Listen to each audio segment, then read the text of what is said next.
कार्तिक मास महात्म्य कथा अध्याय 23। नारद जी बोले, हे राजन, यही कारण है कि कार्तिक मास के व्रत उद्यापन में तुलसी की जड़ में भगवान विष्णु की पूजा की जाती है। तुलसी भगवान विष्णु को अधिक प्रीति प्रदान करने वाली मानी गई है। राजन, जिसके घर में तुलसीवन है वह घर तीर्थ स्वरूप है, वहाँ यमराज के दूत नहीं आते।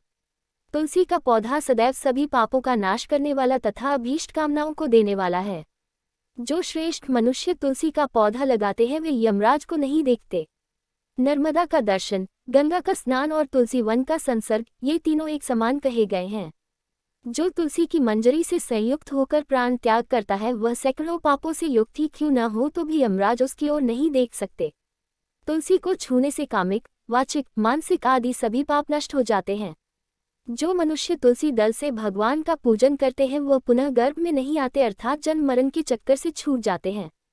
तुलसी दल में पुष्कर आदि समस्त तीर्थ, गंगा आदि नदियां और विष्णु प्रभृति सभी देवता निवास करते हैं। हे राजन, जो मनुष्य तुलसी के काष्ठ का चंदन लगाते हैं उन्हें सहज ही मुक्ति प्राप्त हो जाती है और उनके द्वारा किए गए पाप उनके शरीर को छू भी नहीं पाते। जहाँ तुलसी के पौधे की छाया होती है वहीं पितरों की तृप्ति के लिए श्राद्ध करना चाहिए। जिसके मुख में, कान में और मस्तक पर तुलसी का पत्ता दिखाई देता है उसके ऊपर यमराज भी दृष्टि नहीं डाल सकते, फिर दूतों की तो बात ही क्या है। जो प्रतिदिन आदर पूर्वक तुलसी की महिमा सुनता है वह सब पापों से मुक्त हो ब्रह्मलोक को जाता है। इसी प्रकार आंवले का महान वृक्ष सभी पापों का नाश करने वाला है। आंवले का वृक्ष भगवान विष्णु को प्रिय है। इसके स्मरण मात्र से ही मनुष्य गोदान का फल प्राप्त करता है। जो मनुष्य कार्तिक में आंवले के वन में भगवान विष्णु की पूजा तथा आंवले की छाया में भोजन करता है उसके भी पाप नष्ट हो जाते हैं। आंवले की छाया में मनुष्य जो भी पुण्य करता है वह कोटि गुना हो जाता है। जो मनुष्य आंवले की छाया के नीचे कार्तिक में ब्राह्मण दंपति को एक बार भी भोजन देकर स्वयं भोजन करता है वह अन्न दोष से मुक्त हो जाता है। लक्ष्मी प्राप्ति की इच्छा रखने वाले मनुष्य को सदैव आंवले से स्नान करना चाहिए। नवमी, अमावस्या, सप्तमी, संक्रांति, रविवार, चंद्रग्रहण तथा सूर्यग्रहण के दिन आंवले से स्नान नहीं करना चाहिए। जो मनुष्य आंवले की छाया में बैठकर पिंडदान करता है उसके पितर भगवान विष्णु के प्रसाद से मोक्ष को प्राप्त होते हैं। जो मनुष्य आंवले के फल और तुलसी दल को पानी में मिलाकर स्नान करता है उसे गंगा स्नान का फल मिलता है। जो मनुष्य आंवले के पत्तों और फलों से देवताओं का पूजन करता है उसे स्वर्ण, मणि और मोतियों द्वारा पूजन का फल प्राप्त होता है। कार्तिक मास में जब सूर्य तुला राशि में होता है तब सभी तीर्थ, ऋषि, देवता और सभी यज्ञ आंवले के वृक्ष में वास करते हैं। जो मनुष्य द्वादशी तिथि को तुलसी दल और कार्तिक में आंवले की छाया में बैठकर भोजन करता है उसके 1 वर्ष तक अन्न संसर्ग से उत्पन्न हुए पापों का नाश हो जाता है। जो मनुष्य कार्तिक में आंवले की जड़ में विष्णु जी का पूजन करता है उसे श्री विष्णु क्षेत्रों के पूजन का फल प्राप्त होता है। आंवले और तुलसी की महत्ता का वर्णन करने में श्री ब्रह्मा जी भी समर्थ नहीं है, इसलिए धात्री और तुलसी जी की जन्म कथा सुनने से मनुष्य अपने वंश सहित भक्ति को पाता है। कार्तिक मास महात्म्य कथा अध्याय 24। राजा पृथु बोले, हे मुनिश्रेष्ठ, आपने तुलसी के इतिहास, व्रत, महात्म्य के विषय में कहा। अब आप कृपा कर मुझे यह बताएं कि कार्तिक मास में क्या और भी देवताओं का पूजन होता है, यह भी विस्तार पूर्वक बताए। नारद जी बोले, पूर्व काल की बात है। सह्य पर्वत पर करवीकर में धर्मदत्त नामक विख्यात कोई धर्मज्ञ ब्राह्मण रहते थे। एक दिन कार्तिक मास में भगवान विष्णु के समीप जागरण करने के लिए वे भगवान के मंदिर की ओर चले। उस समय एक पहर रात बाकी थी। भगवान के पूजन की सामग्री साथ लिए जाते हुए ब्राह्मण ने मार्ग में देखा कि एक भयंकर राक्षसी आ रही है। उसका शरीर नंगा और मांस रहित था। उसके बड़े बड़े दांत, लपकती हुई जीभ और लाल नेत्र देखकर ब्राह्मण भय से थर्रा उठे। उनका सारा शरीर कांपने लगा। उन्होंने साहस करके पूजा की सामग्री तथा जल से ही उस राक्षसी के ऊपर प्रहार किया।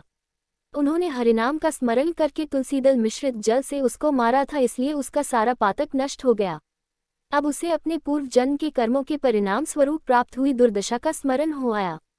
उसने ब्राह्मण को दंडवत प्रणाम करके इस प्रकार कहा, ब्राह्मण, मैं पूर्व जन्म के कर्मों के फल से इस दशा को पहुंची हूँ। अब मुझे किस प्रकार उत्तम गति प्राप्त होगी। धर्मदत्त ने उसे इस प्रकार प्रणाम करते देखकर आश्चर्यचकित होते हुए पूछा, किस कर्म के फल से तुम इस दशा को पहुंची हो, कहाँ की रहने वाली हो, तुम्हारा नाम क्या है और आचार व्यवहार कैसा है, ये सारी बातें मुझे बताओ। उस राक्षसी का नाम कलहा था। कलहा बोली, ब्राह्मण, मेरे पूर्व जन्म की बात है। सौराष्ट्र नगर में भिक्षु नामक एक ब्राह्मण रहते थे, मैं उनकी पत्नी थी। मेरा नाम कलहा था और मैं बड़े क्रूर स्वभाव की स्त्री थी। मैंने वचन से भी कभी अपने पति का भला नहीं किया, उन्हें कभी मीठा भोजन नहीं परोसा, सदा अपने स्वामी को धोखा ही देती रही। मुझे कलह विशेष प्रिय था, इसलिए मेरे पति का मन मुझसे सदा उद्विग्न रहा करता था। अंततोगत्वा उन्होंने दूसरी स्त्री से विवाह करने का निश्चय कर लिया। तब मैंने विष खाकर अपने प्राण त्याग दिए। फिर यमराज के दूत आए और मुझे बांधकर पीटते हुए यमलोक में ले गए। वहां यमराज ने मुझे देखकर चित्रगुप्त से पूछा, चित्रगुप्त देखो तो सही, इसने कैसा कर्म किया है। जैसा इसका कर्म हो उसके अनुसार यह शुभ या अशुभ प्राप्त करे। चित्रगुप्त ने कहा, इसका किया हुआ कोई भी शुभ कर्म नहीं है। यह स्वयं मिठाइयाँ उड़ाती थी और अपने स्वामी को उसमें से कुछ भी नहीं देती थी। इसने सदा अपने स्वामी से द्वेष किया है, इसलिए यह चमगादुरी होकर रहे तथा सदा कलह में ही इसकी प्रवृत्ति रही है, इसलिए यह विष्ठाभोजी सुकरी की योनि में रहे। जिस बर्तन में भोजन बनाया जाता है उसी में यह सदा अकेली खाया करती थी, अतः उसके दोष से यह अपनी ही संतान का भान करने वाली बिल्ली हो। इसने अपने पति को निमित्त बनाकर आत्मघात किया है, इसलिए यह अत्यंत निंदनीय स्त्री प्रेत के शरीर में भी कुछ काल तक अकेली ही रहे। इसे यमदूतों द्वारा निर्जल प्रदेश में भेज देना चाहिए, वहां दीर्घकाल तक यह प्रेत के शरीर में निवास करे।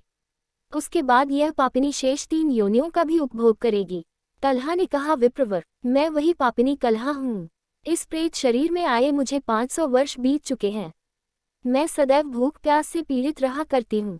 एक बनिए के शरीर में प्रवेश करके मैं इस दक्षिण देश में कृष्णा और वेणी के संगम तक आई हूँ। ज्यों ही संगम तट पर पहुंची त्यों ही भगवान शिव और विष्णु के पार्षदों ने मुझे बलपूर्वक बनिए के शरीर से दूर भगा दिया। तब से मैं भूख का कष्ट सहन करती हुई इधर उधर घूम रही हूँ। इतने में ही आपके ऊपर मेरी दृष्टि पड़ गई। आपके हाथ से तुलसी मिश्रित जल का संसर्ग पाकर मेरे सब पाप नष्ट हो गए हैं। द्विज श्रेष्ठ, अब आप ही कोई उपाय कीजिए। बताए, मेरे इस शरीर से और भविष्य में होने वाली भयंकर 3 योनियों से किस प्रकार मुक्त होंगी। कलहा का यह वचन सुनकर धर्मदत्त उसके पिछले कर्मों और वर्तमान अवस्था को देखकर बहुत दुखी हुआ। फिर उसने बहुत सोच विचार करने के बाद कहा, धर्मदत्त जी के कथन की कथा का वर्णन 25वें अध्याय में किया गया है।